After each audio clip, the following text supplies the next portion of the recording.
निर्विकार निर्भय तू ही और सकल वैमान। यदि साधु और सकल वैमान, सब पर तेरी साहिबी, सब पर तेरी साहिबी, तुझ पर साहिब नो। निर्विकार निर्भय, निर्विकार निर्भय तू ही और शकल भयमान, सब पर तेरी साहिबी, तुझ पर साहिब नाए। किसके विषय में कहा जा रहा है? कबीर परमात्मा जी के विषय में। कौन कबीर परमात्मा? जो वर्तमान में आप और हमारे पूज्य गुरुदेव भगवान के नाम से धरती पर प्रकट हैं, कि आपके सिवा इस सृष्टि में, 21 ब्रह्मांड में कोई भी निर्विकार नहीं है, कोई भी भय रहित नहीं है, सब डर में जी रहे हैं।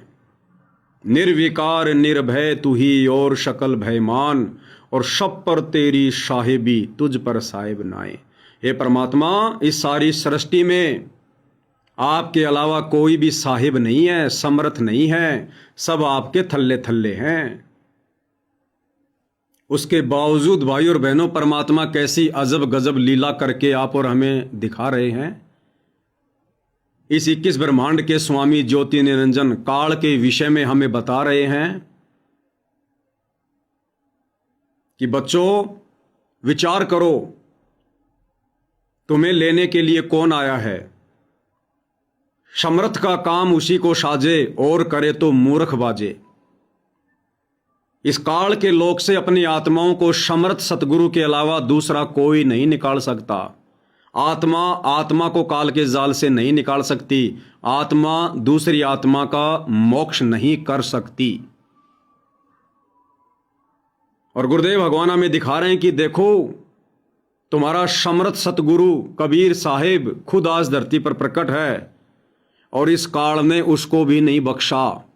हालांकि काल का यहां पर कोई रोल नहीं है, सतगुरु के सामने काल की कोई औकात नहीं है, लेकिन आप और हमें समझाने के लिए कि ये काल, ये कितना बली है,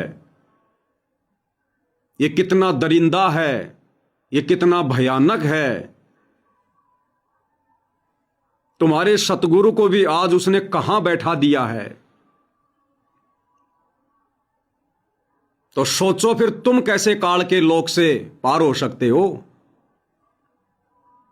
जो तुम्हें काल के लोक से बाहर निकालने के लिए सतलोक से चलकर आया है, तुम्हारे उस समर्थ सतगुरु को भी इस काल ने जेल में बैठा दिया। समझने का प्रयास करना भाई और बहनों, समर्थ को कोई जेल में नहीं बैठा सकता, लेकिन समर्थ आप और हम 2 कोटि के जीवों को समझाने के लिए इस प्रकार की लीला करते हैं। हम इस गंदे लोक के विषय में समझाने का प्रयास करते हैं कि सोचो, सतलोक जाना कोई खाला का घर नहीं है, कोई आसान काम नहीं है। 21 ब्रह्मांड का ऐसा कौन व्यक्ति, कौन प्राणी, कौन साधु संत महात्मा है, राजा महाराजा है, जो तुम्हें काल के जाल से बाहर निकाल दे? सबके सब तो काल के जाल में फंसे हुए हैं, और तुम्हें जो काल के जाल से बाहर निकालने के लिए सतलोक से चलकर आया है, उसको भी काल ने जेल में बैठा दिया। तो इस काल बली को हल्के में मत लो। ये तुम्हें किसी भी कीमत पर यहां से नहीं जाने देना चाहता है। हमें अच्छे से इस बात का पता चले कि हम किस शैतान के लोक में फंसे हुए हैं।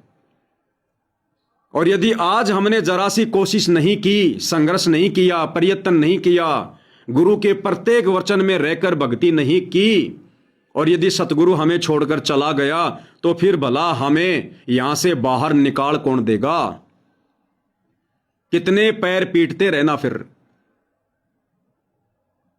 आज हम इस काल के विषय में सतगुरु से ज्ञान लेकर दुनिया को अवगत करा रहे हैं, और कल को यदि इसी गंदे लोक में रह गए, पार नहीं हुए, हम इस काल की महिमा करेंगे, इसके बेटे बनकर, ब्रह्मा विष्णु महेश बनकर, साधु संत महात्मा बनकर, गोरखनाथ जैसे बनकर, वशिष्ठ जैसे बनकर, विश्वामित्र जैसे बनकर, मार्कंडे जैसे बनकर हम इसी के ओम नाम की कमाई करेंगे, इसी की महिमा करेंगे और दुनिया को इसी के जाल में फंसाएंगे। तो पूज्य गुरुदेव भगवान इस प्रकार की लीला करके हमें इस गंदे लोक की व्यवस्था और इस गंदे लोक के गंदे स्वामी काल के विषय में समझाते हैं। ये छोटी मोटी शक्ति नहीं है, छोटी मोटी पावर नहीं है जो 21 ब्रह्मांड को चला रहा है। ब्रह्मा विष्णु महेश भी जिसका पार नहीं पाए। सोचो फिर तुम्हारी क्या औकात है 2 कोटि के जीवों की। यदि सतगुरु की शरण में मर्यादा में रहकर भक्ति करके मोक्ष प्राप्त नहीं किया तो फिर तुम्हारी कैसी कैसी दुर्गतियां होंगी। अब इसका दूसरा पहलू क्या है भाइयों और बहनों? दूसरा पहलू यह है कि इस काल की कोई औकात नहीं है, कोई बिसात नहीं है किसी भी प्रकार की। आप और हमारी तरह 2 कोटि का जीव है, केवल ये परमात्मा का नौकर है, मजदूर है। काल जो पीसे पीसना, जोरा है पणिहार, ये 2 असली मजदूर हैं मेरे साहिब के दरबार। धर्म राय धरवानी चेरा, सुर असुरों का करे निबेरा। ये धर्मराय, ये काल, ये दरबानी चेहरा कबीर परमात्मा के दरबार का नौकर है। और कबीर परमात्मा सतगुरु रामपाल जी ने 21 ब्रह्मांड रूपी जेल का निर्माण करके इसको यहां का केवल जेलर बना रखा है, अपना नौकर बनाकर बैठा रखा है। अब नौकर की क्या औकात मालिक के सामने। तो असल में भाइयों और बहनों ये काल करने और करवाने वाला कुछ नहीं है। ये तो क्या है, गुरुदेव भगवान हमें अध्यात्म को समझाने के लिए शास्त्रों के अनुसार जो परमात्मा ने एक चैन बना रखी है, उस आधार से हमको समझाने के लिए परमात्मा इसको इतना महत्व दे रहे हैं कि ये इतना महान है, इतना बलवान है। और दूसरे पहलू में जब हम विचार करेंगे तत्व ज्ञान का निष्कर्ष निकालकर तत्व भेद आधार से कि तत्व भेद एक न्यारा रे साधु भाई, तत्व भेद एक न्यारा, समझेगा कोई गुरुमुख प्यारा। तो तत्व भेद ये कहता है कि जो भी कुछ करने और करवाने वाला है सृष्टि में, केवल एक कबीर परमात्मा सतगुरु रामपाल जी हैं। ये सारे खेल हमने किए, हमसे मिले सो निश्चय जिए। ये सारे खेल हमने किए। गुरुदेव कहते हैं कि ये काल भी मैंने बनाया, 21 ब्रह्मांड भी मैंने बनाए, अक्षर पुरुष भी मैंने बनाया, उसके 7 संग ब्रह्मांड भी मैंने बनाए। सारे खेल हमने किए और हमसे मिले सो निश्चय जिए। हमसे मिलने का मतलब गुरुदेव कह रहे हैं, जब तुम मेरे से मिल लोगे, जब मैं गुरु रूप में धरती पर आऊंगा और जब तुम मेरे से मिल लोगे, मिलने का मतलब है जब तुम मेरी शरण में आ जाओगे और मर्यादा में रह के भक्ति करोगे, तो हमसे मिले सो निश्चय जिए। फिर वो कभी नहीं मरेगा, फिर वो सदा सदा के लिए सतलोक में जिएगा, अमर हो जाएगा। फिर वो जन्म मरण में नहीं आएगा। तो दूसरा पहलू यह कहता है भाइयों और बहनों, काल केवल कबीर परमात्मा का नौकर है, चेला है, 21 ब्रह्मांड रूपी जेल का जेलर है। बाकी ये जितने भी सुख और दुख, ये लाभ हानि, ये कष्ट, ये सब कुछ कबीर परमात्मा की देख रेख में हो रहा है। अभी हमने जो एप्स्टीन फाइल का जिक्र किया था, जिसमें जेफरी एप्स्टीन नाम का वो अमेरिका का बिजनेसमैन जो अलग से एक आयरलैंड बसाकर कैसी दरिंदगी कर रहा था, वो दरिंदगी इस कबीर भगवान की देख रेख में कर रहा है, इस कबीर भगवान की देख रेख में। क्यों?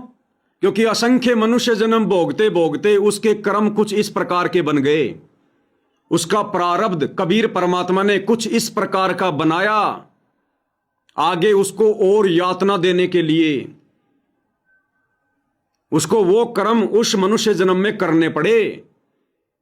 और वो छोटे छोटे बच्चे जो उस दरिंदगी का शिकार हो रहे थे, डर रहे थे, सहम रहे थे, रो रहे थे, कष्ट भोग रहे थे, वो सजा भी कबीर परमात्मा ही उनको दे रहा था, उनके प्रारब्ध के अनुसार। क्योंकि प्रारब्ध कौन बनाता है? कबीर परमात्मा। मासा घटे ना तिल बदे, विधाता लिखे जो लेख, साचा सतगुरु मेट कर ऊपर मार दे मेख। अब ऐसा क्यों? कारण एक ही है भाई और बहनों, आप और हमने जो सतलोक में गलती की थी, कौन सी गलती? अपने कबीर परमात्मा का हमने वचन ठुकराया, अपने कबीर परमेश्वर सतगुरु रामपाल जी का हमने वचन ठुकराया। वे बार बार हमें आगाह कर रहे थे जब ये काल वहां पर तपस्या कर रहा था, हम इसके ऊपर आसक्त हो रहे थे और गुरुदेव हमें बार बार आकाशवाणी के माध्यम से सजग कर रहे थे कि बच्चों मत देखो इस नादान की नादानी, तुम्हें किस बात की कमी है, इसको करने दो जो कर रहा है। लेकिन हम नहीं माने, हमने अपने गुरु के वचन को ठुकरा दिया, अनदेखा कर दिया और छोटी सी गलती की आज हम कितनी बड़ी सजा भोग रहे हैं।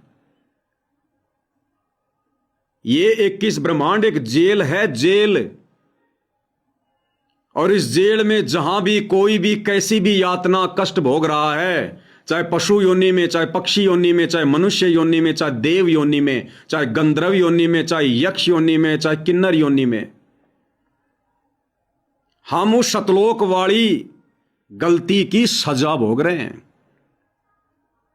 तो चाहे जेफरी एप्स्टीन जैसा जन्म हो या चाहे उन बच्चों जैसा जन्म हो, हम सब के सब प्राणी सतलोक से आए हुए हैं, ये तो हमें पता चल ही गया। और यहां इस 21 ब्रह्मांड में जेल में जो भी जैसी भी यातना भोग रहा है, कष्ट भोग रहा है, हम सजा भोग रहे हैं, सजा। और सजा हमें दे कौन रहा है? कबीर परमात्मा सतगुरु रामपाल जी। अरे रावण का जन्म किसके आशीर्वाद से हुआ? वो मनुष्य जन्म किसके आशीर्वाद से मिलता है? कबीर परमात्मा के आशीर्वाद से। तो रावण को मनुष्य जन्म किसके आशीर्वाद से मिला? कबीर परमात्मा जी के आशीर्वाद से। और रावण का फिर आकर बक्कल किसने उतारा? उसी कबीर परमात्मा ने, सूक्ष्म रूप में छाती में तीर मार के। तो जन्म देने वाला कौन? भगवान। और मारने वाला कौन? वो ही भगवान। काल का इसमें क्या रोल? कुछ नहीं। द्वापर में कंस को जन्म देने वाला कौन? मनुष्य जन्म देने वाला कौन? कबीर भगवान। और श्री कृष्ण जी के रूप में उसका श्रृंगार करने वाला, उसको कुत्ते की मौत मारने वाला कौन? यही कबीर भगवान। हिरण्यकश्यप को मनुष्य जन्म देने वाला कौन? कबीर भगवान। और अंत में फिर छाती फाड़ के कुत्ते वाली मौत मारने वाला कौन? कबीर भगवान। सारे काम यहां पर कबीर परमात्मा कर रहा है, सतगुरु रामपाल जी कर रहे हैं। काल का कोई रोल नहीं है किसी प्रकार का। काल तो खुद अपनी गलती की सजा भोग रहा है। मानव शरीरधारी आत्माओं के अंदर सूक्ष्म वासना को खाकर, वो काल रूप शरीर धारण करके, ये काल तो खुद अपना कर्म भोग रहा है जो गलती इसने सतलोक में की थी। हम इसके साथ आए ना, और ये हमारे साथ आया।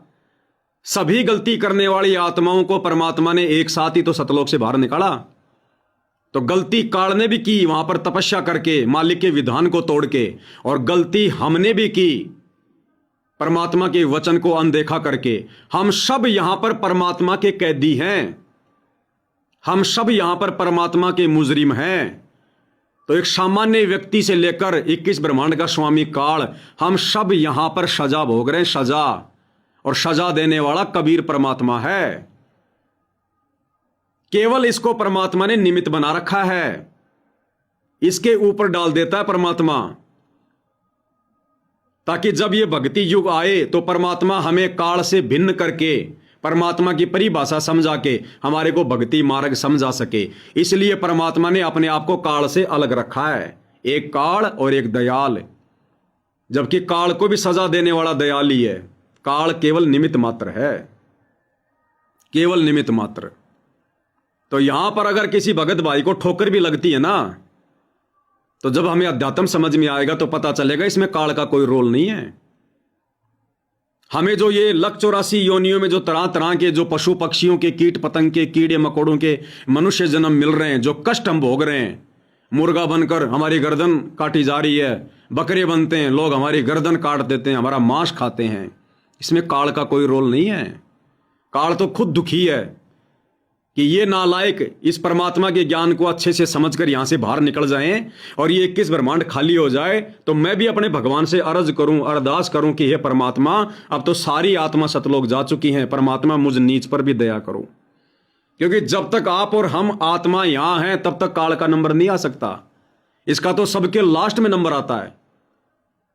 तो ये भी दुखी है कि नालायको गधो, जब जब वो परमात्मा धरती पर आता है तुम उसकी सुनते क्यों नहीं, तुम उसकी मानते क्यों नहीं, ताकि मेरा भी नंबर आवे। तो यहां पर सब कुछ करने करवाने वाला भाई और बहनों परमात्मा है, ये हमने अध्यात्म से समझना पड़ेगा। और आज वही परमात्मा जो कह रहा है कि सारे खेल हमने किए, हमसे मिले सो निश्चय जिए,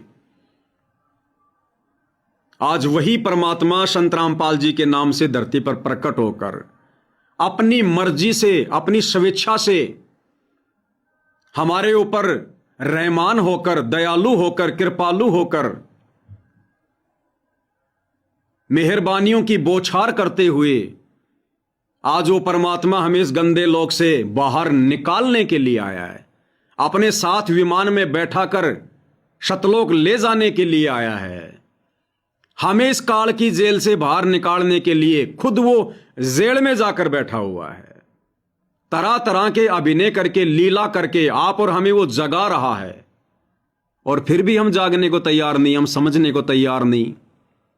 तो बताओ फिर वो परमात्मा फिर आने वाले जन्मों में हमें जेफरी एप्स्टीन जैसे दरिंदगी भरे जन्म देगा या नहीं देगा? क्योंकि जो आत्माएं इस समय उसकी शरण में आकर पार नहीं हो पाती हैं, गलतियों पे गलतियां करती हैं, अपने गुरु को और भक्ति को हल्के में लेती है, फिर ये परमात्मा उससे बहुत रुष्ट होता है, बहुत नाराज होता है। फिर ये परमात्मा उस आत्मा के इतने कर्म बिगड़वाता है, उसको जेफरी एप्स्टीन जैसा दरिंदा बना देता है। अब सोचो वो कितने कर्म बिगाड़ के गया है। अब कई लाखों वर्ष तो काल उसको नरक से बाहर नहीं निकलने देगा, नरक से। फिर कितने लख 84 में गधे के जीवन भोगेगा, कुत्ते के जीवन भोगेगा, गंदी नाली का कीड़ा बनेगा, फिर उसको मनुष्य जन्म मिलेगा।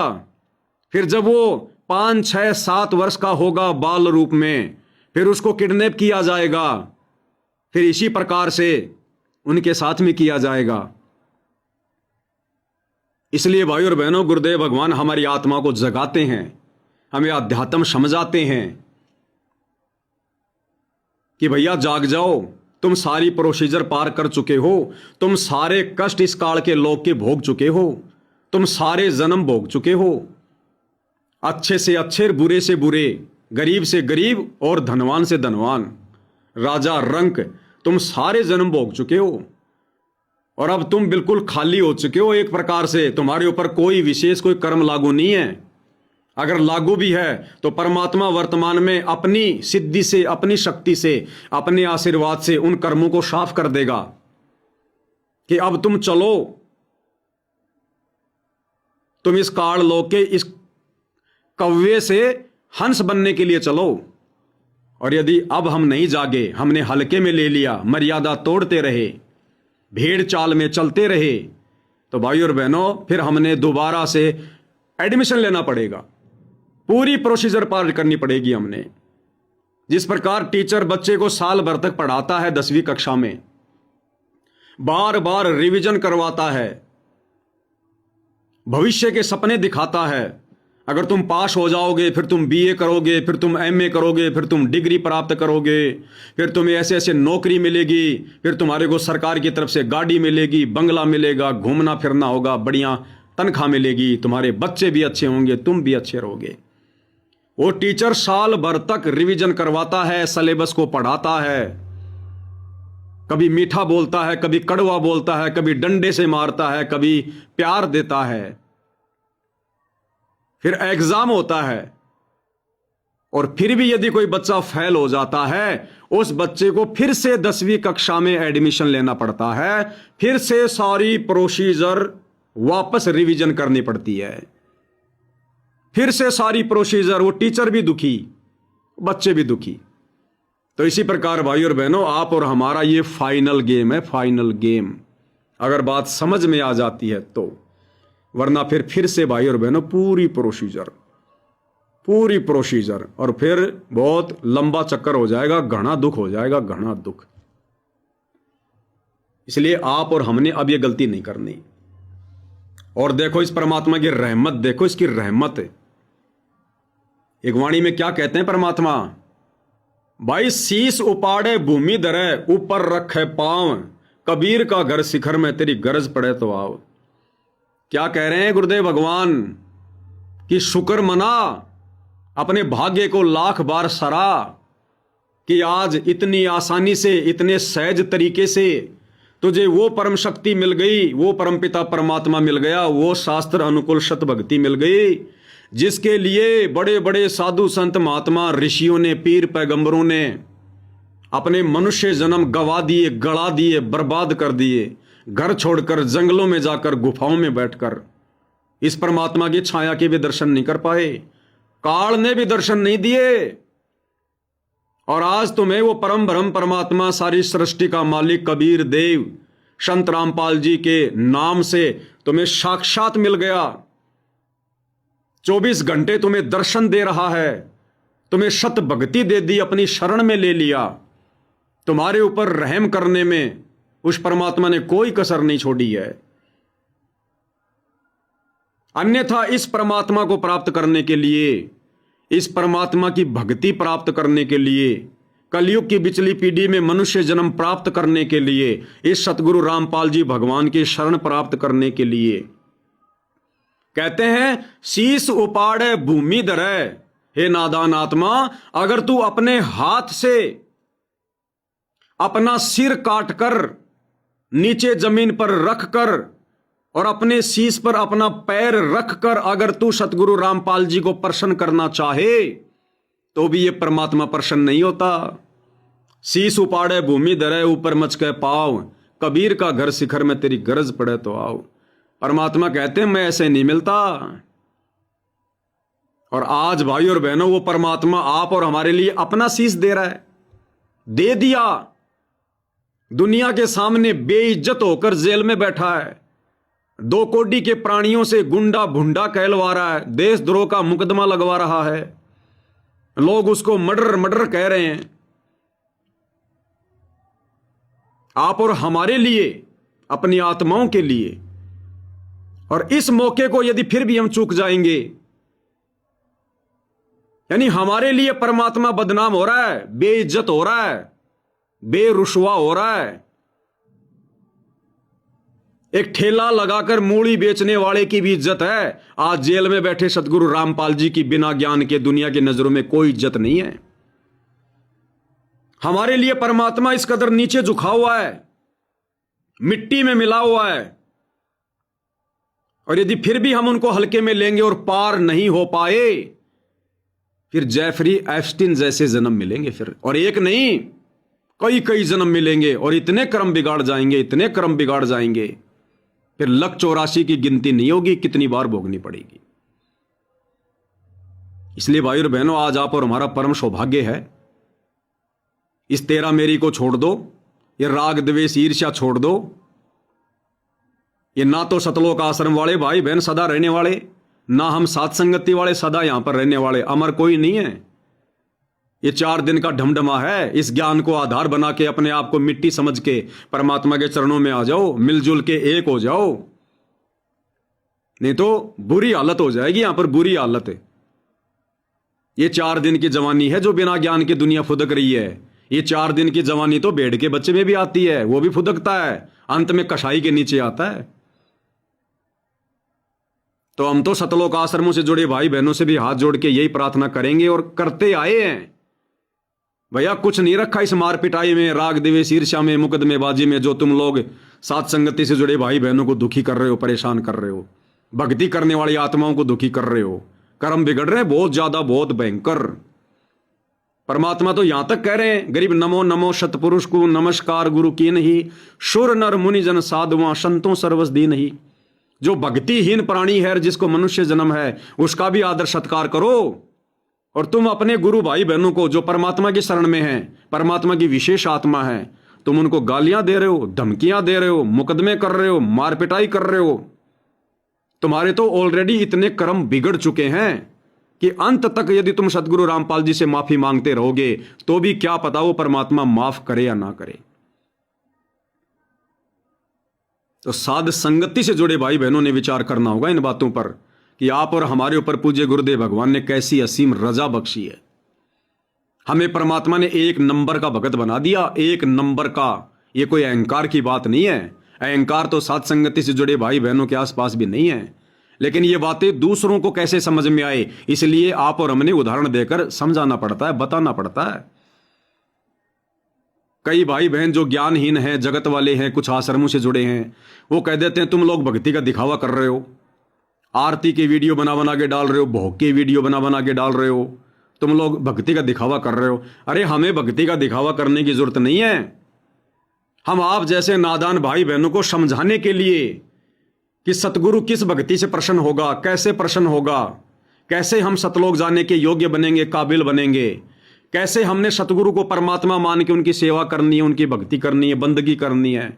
सतगुरु सेवा क्या है, आप नादान भाई बहनों की आंखें खोलने के लिए, आप लोगों को समझाने के लिए, जो आप भाई बहन इन सतलोक आश्रमों से जुड़कर काल के जाल में बंधे पड़े हो, आप लोगों को समझाने के लिए हम लोग इस प्रकार की क्रिया करके वीडियो के माध्यम से समझाते हैं। और हमें कोई शौक नहीं है वीडियो बनाने का। ये थूक बिलोने से हमें कोई पेंशन थोड़ी मिल रही है। केवल हमारी जो जिम्मेदारी है वर्तमान में गुरुदेव की गैर हाजिरी में अपने छोटे भाई बहनों को समझाने की, क्योंकि ज्ञान आधार से तुम सतलोक आश्रम से जुड़े भाई बहन, गुरुदेव का कलयुगी परिवार, उनके बेटा बेटी, भाई बंधु रिश्तेदार, ये कोऑर्डिनेटर, ये ज्ञान आधार से हम सत्सेवक भाई बहनों के छोटे भाई बहन हैं। उम्र में भले तुम 60 साल के हो, 70 साल के हो, लेकिन ज्ञान आधार से आप हम सत्सेवकों से बहुत छोटे हो। आप हम सत्सेवकों के छोटे भाई बहन हो, भ्रमित हो, भटके हुए हो। तो आप लोगों को समझाने के लिए हमारा ये प्रयत्न है। और हमें कोई मजा नहीं आता, हमें कोई पेंशन थोड़ी मिल रही है। तो जो समझ जाएगा उसका भला, और नहीं समझेगा तो भैया फिर गुरुदेव ने भविष्य तो बता ही दिया है। समय आने पर फिर भाई वो जैसा बीज बोया है तो फसल तो फिर वैसी काटनी पड़ेगी।